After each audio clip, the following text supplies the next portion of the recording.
Você é fã de Nayib Bukele? Muito. Por que você gosta do trabalho Porque dele? o Nayib Bukele, imagina o seguinte, você está num país como El Salvador, onde todo mundo acredita que as coisas nunca vão melhorar, porque está tomado pelo crime organizado, muitas gangues, país derrotado. O cara chegou lá e ele falou, não, eu vou destruir o crime, todo mundo riu dele. Aí ele começou a destruir o crime, as pessoas ficaram, olha. Aí depois as pessoas, não, ele virou fascista. No fim, todo mundo hoje anda na rua, você pode pegar o seu celular em El Salvador e no meio da principal praça da avenida da cidade andar, ninguém vai roubar teu celular. Com muita satisfação, eu estou recebendo o primeiro pré-candidato aqui no estúdio, o primeiro pré-candidato a presidente. Ele é jovem, mas tem uma trajetória já relevante na política nacional. Renan Santos, do partido Missão. Seja bem-vindo, Renan. Satisfação de estar com você. A satisfação é toda minha. Você está aqui na Bahia há poucos dias dessa vez, mas já deu para fazer um panorama de como você está vendo o estado. O que é que você está achando da Bahia, Renan? Eu estou achando a Bahia triste. Salvador, em especial, eu estou achando um local triste. Eu já morei aqui em 2008, em Estela Maris. Estela Maris, já trabalhei em Simões Filho, na parte do Distrito Industrial de Aratu. Sim. Eu conheço relativamente bem Salvador. Mudou de 2008 para cá? Eu acho que mudou o espírito das pessoas. É muita derrota uma atrás da outra. Derrota no sentido de, aqui foi tomado pelo crime organizado, viver aqui está muito inseguro, a cidade não desfavelizou e a cidade diminuiu de tamanho. Salvador perdeu gente, a Bahia continua perdendo gente. Então, em grande medida, as grandes apostas, não, a Bahia vai estourar. Eu ouvia isso. Eu vim trabalhar aqui à época com um clima de, não, agora a Bahia vai pegar, a coisa vai pegar no tranco. E não pegou no tranco. Eu acho que a situação da Bahia é muito difícil. É um dos lugares mais delicados para se resolver.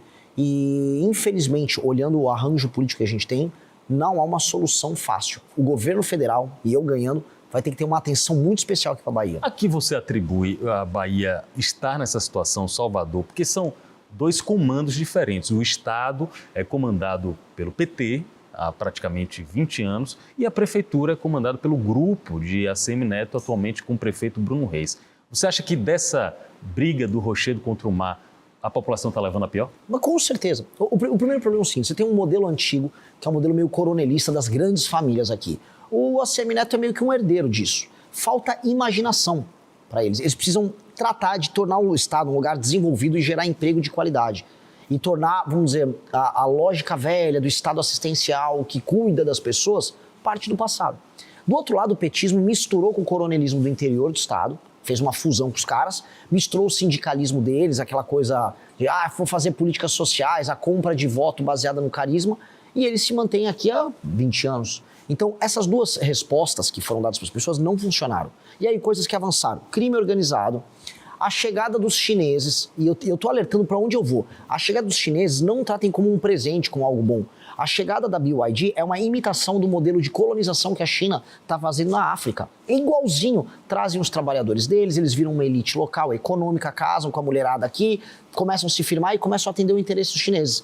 E eles estão fazendo isso, eu sinto isso da parte do governo federal do PT e do governo estadual também do PT, muito porque eles sequer acreditam que a população local vai se adaptar a um regime de trabalho mais intenso como o dos chineses. Então eles largaram mão e aí estão trazendo a chinesada para cá. Então eu olho tudo isso com muita desconfiança. E eu acho que a galera aqui da Bahia tem que entender que nós precisamos urgente fazer a Bahia sair desse clima de derrota que ela tá. Está gostando do conteúdo? Então deixe seu like e se inscreva no canal.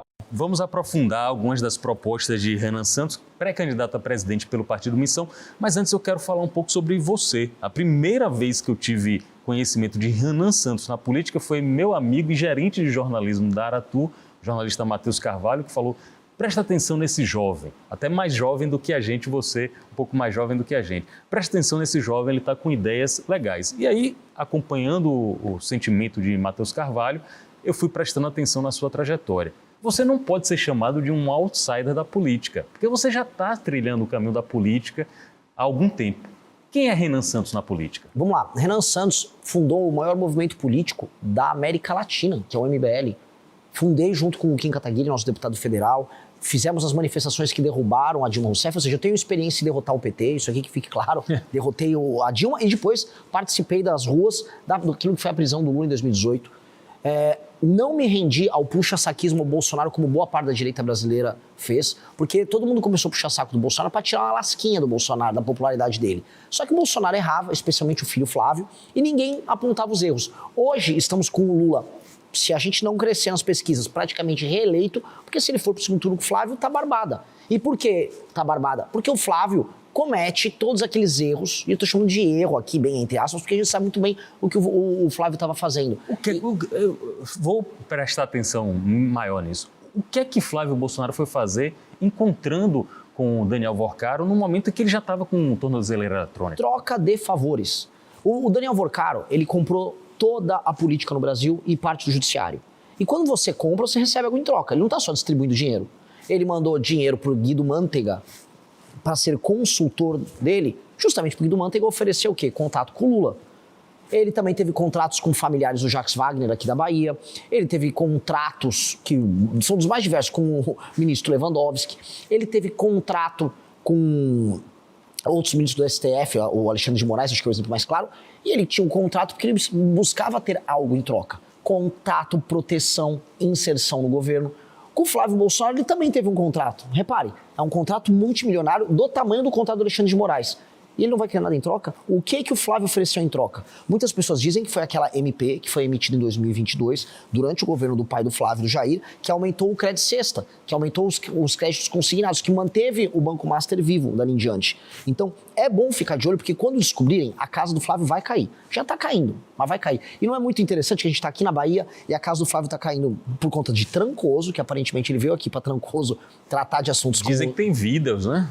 Sim. Até agora não saiu nada. Vídeos bem complicados. E também, por conta, não vamos nos esquecer, do crédito cesta, que aumentou o crédito aqui e começou aqui na Bahia.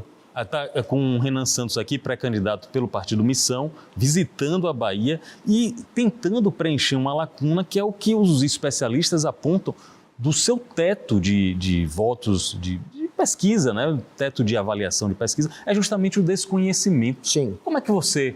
aliás, é um problema entre os candidatos, é um problema que dá para sanar em 5, 4 meses. Outros problemas de outros candidatos não dão para ser sanados em 4 meses. Exatamente. Como é a sua estratégia para ser mais conhecido? Trabalhar muito mais de todo mundo. Eu sou uma máquina de trabalhar. Eu tô rodando o Brasil de carro, de avião, do jeito que der, a pé, se precisar, vou a cavalo, vou nadando, eu vou em todos os veículos de imprensa que eu puder, vou conversar com todo mundo, vou ser atacado, vou responder sempre com educação, não lacro pra cima de jornalista, mas trago a minha versão dos fatos, minha visão do que eu tenho pro Brasil, e com base nisso a gente vai criando um padrão. E qual é o padrão? Onde eu sou conhecido, eu viro voto. Por exemplo, onde eu sou mais conhecido entre os mais jovens. Onde eu estou entre os mais jovens na pesquisa, em primeiro. Então, se eu fico conhecido, eu vou para primeiro. Então, começando a me conhecer mais no público de 25 a 35 agora.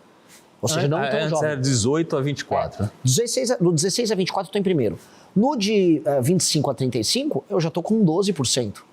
Eu tinha 2% ali. Então, conforme vou me conhecendo, eu vou subindo. E depois de 35 a 45, também vou subir. É uma questão de tempo. As pessoas estão me vendo na TV, estão me vendo nas rádios, estão me vendo na internet.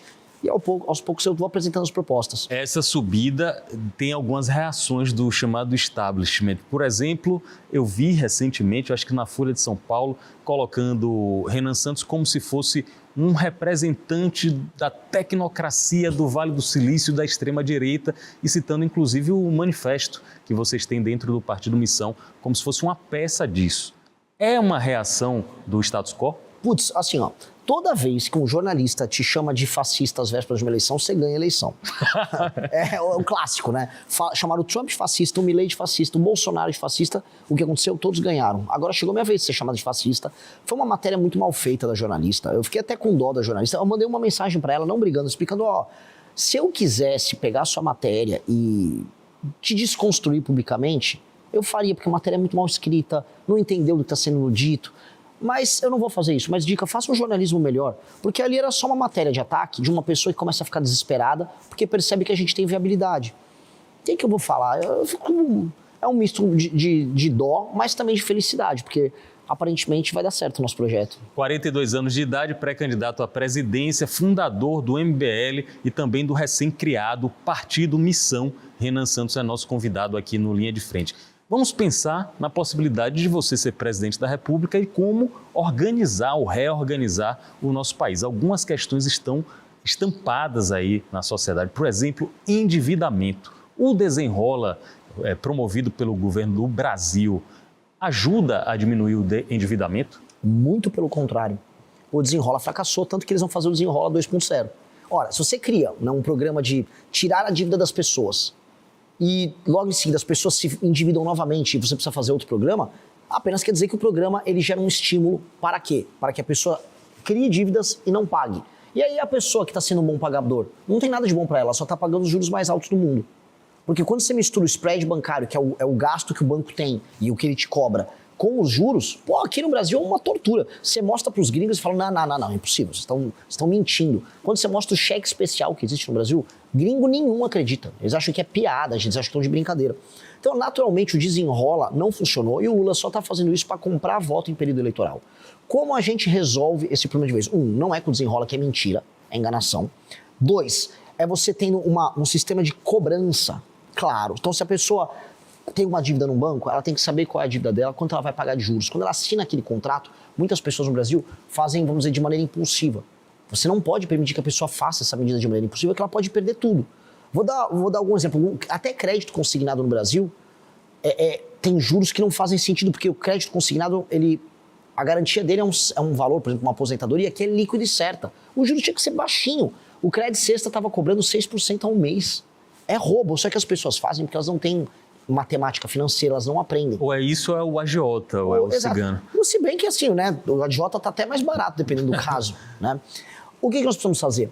O Brasil precisa desesperadamente fazer uma reforma fiscal que diminua as despesas, para que aí a trajetória da dívida com o PIB, essa curva ela diminua, a gente saiba que o Brasil tem a condição de pagar suas contas e a gente abaixa os juros. Abaixando os juros, contrair dívida para o Brasil não vai ficar tão caro. Aí o brasileiro consegue pagar as dívidas que ele contraiu. Isso nós precisamos fazer desesperadamente. Quando se fala em ajuste de contas no Brasil, muito dos progressistas dizem já estão falando em acabar ou reduzir o alcance dos programas sociais como o Bolsa Família. Você enxerga que o Bolsa Família também tem que passar por esse tipo de readaptação? Sim, com certeza. Então, eu estou aqui na Bahia, o estado que mais tem gente no Bolsa Família. Estou olhando para a câmera. Presta muita atenção. Se você tem 25, 30 anos, você é homem e você está no Bolsa Família e eventualmente alguém pediu um emprego para você, falar, não precisa, eu vou fazer meu bico, a tua casa vai cair. Estou avisando de maneira muito clara. E eu vou deixar isso muito claro. Tá? Tem gente que quer viver na boiada, assim, pega um Bolsa Família e vai levando. Isso não vai poder acontecer. Sabe por quê? Porque tem um cara que é entregador trabalhando para pagar a conta desse cara. Eu acho isso muito injusto. Tem um motorista de Uber trabalhando para pagar a conta desse cara. Eu tô do lado da pessoa que está trabalhando. E quem está no Bolsa Família? É muito simples. Aqui no interior da Bahia, eu vou visitar essas cidades todas. Tem um monte de município que mais de 50% das famílias estão hoje, em alguma medida, vivendo de Bolsa Família e emprego na prefeitura. Quando essa pessoa for no CRAS, especialmente o homem que está desocupado, esse cara vai chegar lá e não vai encontrar o cartãozinho, vai encontrar um formulário de uma frente de trabalho. Vamos recapear a estrada aqui, vamos ajudar a capinar, eu vou pagar um valor maior que o Bolsa Família, só que você vai botar um macacão e vai trabalhar com o governo federal e com o governo municipal para resolver isso. E se ele não quiser? E se ele não quiser, não tem mais Bolsa Família. Aí vai ter que se picar. Ou ele arruma um emprego na iniciativa privada, ou ele trabalha com o governo nisso. Agora, ficar em casa sem fazer nada, isso está errado. Isso está moralmente errado. E nós precisamos mexer nisso, porque está sendo criada uma cultura de leniência com o não trabalho. O Bolsa Família, para uma senhora que tem 60 anos, 50 anos, ainda não se aposentou, tem 3 filhos, e ela não pode passar fome, poxa, a gente entende essa situação. Eu vou manter o Bolsa Família para essas pessoas. Agora, para a pessoa, marmanjo, que pode trabalhar, mas quer fazer a seguinte conta, eu faço um bico aqui, recebo um Bolsa Família ali, falo que o prefeito da cidade trabalha numa campanha, ganha um empreguinho na prefeitura por um ano, essa casa vai cair. Dica, eu não vou deixar isso acontecer. E você fala de maneira muito transparente, né? Não é estelionato eleitoral. Você está dizendo o que é que você vai fazer, Exato. Por mais que tenha resistência de parte do público. Mas não tem que ser assim. O político tem que ser assim. Se eu vou pegar um político tradicional e ficar, não, veja só, eu tô aqui para cuidar do povo. Não tem dinheiro para ficar pagando todas essas coisas. É muito programa social um atrás do outro. Eu tava numa favela aqui, tomada pelo tráfico. Tinha um botijão de gás gigante. O Lula mandou colocar um botijão de mentira gigante escrito, é gás do povo. Porque ele vai comprar voto dando botijão de gás para as pessoas na eleição. Aí é botijão de gás, é energia elétrica, é crime organizado rodando para lá e para cá, é Bolsa Família, toda hora um programa novo, aí tem agora o BPC. Pô, quem tá pagando essa conta? Você sabe quem tá pagando? É o trabalhador. É o cameraman que tá ali atrás, que tá ralando. Quando ele paga o imposto dele, ele tá sustentando isso. Tá vendo aí, Wagner? É todo mundo. É a mulher que tá vendendo acarajé aqui em Salvador. Todo mundo tá pagando essa conta. E aí essa conta tem que sustentar todo o resto da população e o político ainda quer ter voto com isso. Eu tô avisando, não dá. Bora falar de crime organizado. Conversando aqui com Renan Santos, do Partido Missão. Crime organizado e segurança pública é a pauta dessa eleição de 2026. Aliás, já vem sendo pauta em outros pleitos. Você é fã, como eu cheguei a ler em alguns colegas da imprensa, você é fã de Nayib Bukele? Muito. Por que você gosta do trabalho Porque dele? o Nayib Bukele vivia... Imagina o seguinte, você está num país como El Salvador, onde todo mundo acredita que as coisas nunca vão melhorar. Porque está tomado pelo crime organizado, muitas gangues, uma gangue matando a outra, país pobre, nenhuma perspectiva de investimento, país derrotado, Suprema Corte envolvida com o crime organizado. Parece muito um certo país aqui, né? Bem maior que El Salvador. A gente é uma versão grande daquilo. O cara chegou lá e ele falou, não, eu vou destruir o crime, todo mundo riu dele. Não, eu vou destruir o crime, todo mundo riu dele. Aí ele começou a destruir o crime, as pessoas ficaram, olha. Aí depois as pessoas, não, ele virou fascista. No fim, todo mundo hoje anda na rua, você pode pegar o seu celular em El Salvador e no meio da principal praça da avenida da cidade andar, ninguém vai roubar teu celular. As favelas, as comunidades foram todas, vamos dizer, libertas do crime e agora ele está reurbanizando as favelas. Ou seja, ele está fazendo o que um homem fez um dia num país chamado Singapura. Ele chama Lee Kuan Yew. O Lee Kuan Yew pegou a Singapura, um lugar que era uma favela pura, tinha esgoto a céu aberto, todo mundo era pobre. Ele transformou hoje Singapura num país em que as pessoas são mais ricas que os americanos.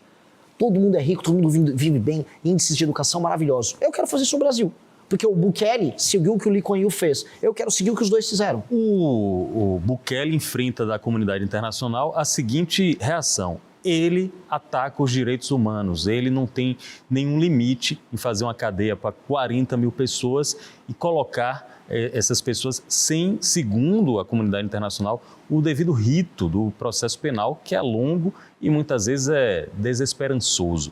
Você acha que isso tem alguma substância, essa crítica? Não tem. Não tem porque, primeiro, outros países, inclusive de primeiro mundo, têm leis muito duras contra o crime organizado. Só que eles não querem que nós, na América do Sul, tenhamos leis duras contra o crime. Lá na França, vai puxar uma arma e sair apontando na cabeça dos outros para pegar um celular, igual acontece aqui. Não acontece. Pergunta, tem crime organizado tomou Paris? Igual Salvador aqui tá tomado? Não tá tomado. Tomou Marseille, tomou Lyon. Não, as cidades francesas não tem um crime organizado tomando elas. Tá tudo normal na França. Agora, se um francês chega aqui, eu falo, eu vou criar um direito especial em que os membros de facções não vão poder se defender e vou colocar eles na cadeia. Aí o francês, não, mon amour, não pode, não faça isso, com bandido. Vou fazer. Tem que ter ordem aqui. Gringo gosta de ver o Brasil como se fosse assim, um lugar para ele vir aqui fazer aquelas festas sexuais, né? Um lugar do surubão. Eles acham que o Brasil tem que ser engraçado, tem que ter a floresta. Não tem que ter nada disso. Nós temos que ser um país sério, respeitado pelo mundo e respeitando a própria população. Até porque quem tem o direito humano violado é o povo. Eu volta no carro, gravei um monte de vídeo em comunidades e favelas aqui em Salvador. O crime organizado é o dono de boa parte de Salvador.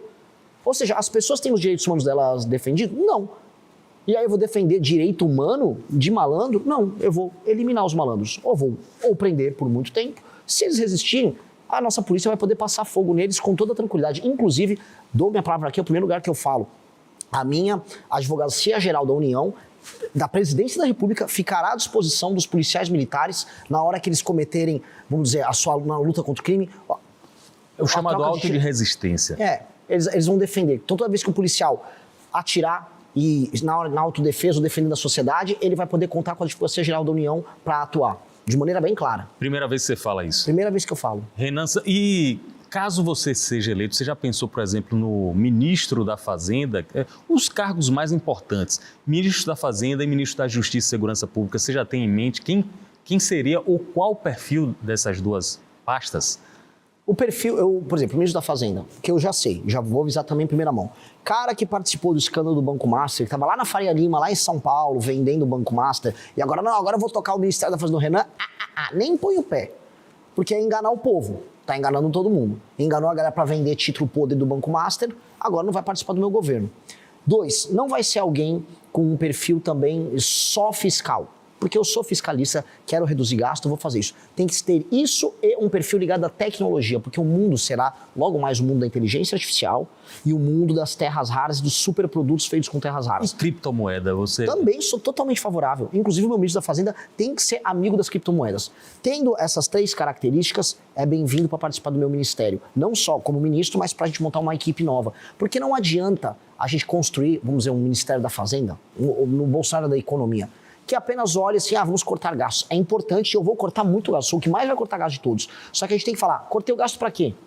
que eu vou fazer com isso? Eu vou desfavelizar? Como que são as reformas de competitividade? Como eu vou investir em infraestrutura? Como eu vou tornar o Brasil um lugar que funciona? A gente tem pouco tempo. Se em 30 anos o Brasil não virar uma das 5 nações mais poderosas do mundo, o mundo vai levar vantagem sobre o Brasil. Qual o seu plano para a Petrobras, Renan? O que é que você enxerga desse gigante? Eu vou ter concorrência no setor, mas eu não vou privatizar a Petrobras. Eu vou ter concorrência no setor de refino, eu vou ter concorrência também maior na distribuição, evitar fraudes e malandragens como anda acontecendo, tem operações policiais acontecendo nisso. Só que no mundo em que os recursos naturais estão sendo alvo de guerras, terras raras é só o começo disso. Petróleo também é. Basta ver que a guerra que está rolando agora, tanto na Ucrânia quanto no Irã, gera aumento no preço dos combustíveis e o Trump utiliza isso como pressão inflacionária na China. Ter controle de suas próprias reservas é manter soberania. Eu defendia no passado a privatização da Petrobras, hoje eu não defendo mais. Eu acho que nós não devemos privatizar a Petrobras, até porque vender a Petrobras significa o quê? Entregar ela na mão ou de uma estatal da Arábia Saudita, a Aramco, ou de uma estatal chinesa, ou seja, vai sair do Estado brasileiro e vai para o Estado saudita, para o Estado chinês. Renan não faz Santos sentido. está conosco aqui no Linha de Frente, conversando sobre as propostas dele, que é pré-candidato à presidência da República. Se você gostou do vídeo, não se esqueça de deixar o seu like e se inscrever no canal. Te vejo no próximo vídeo.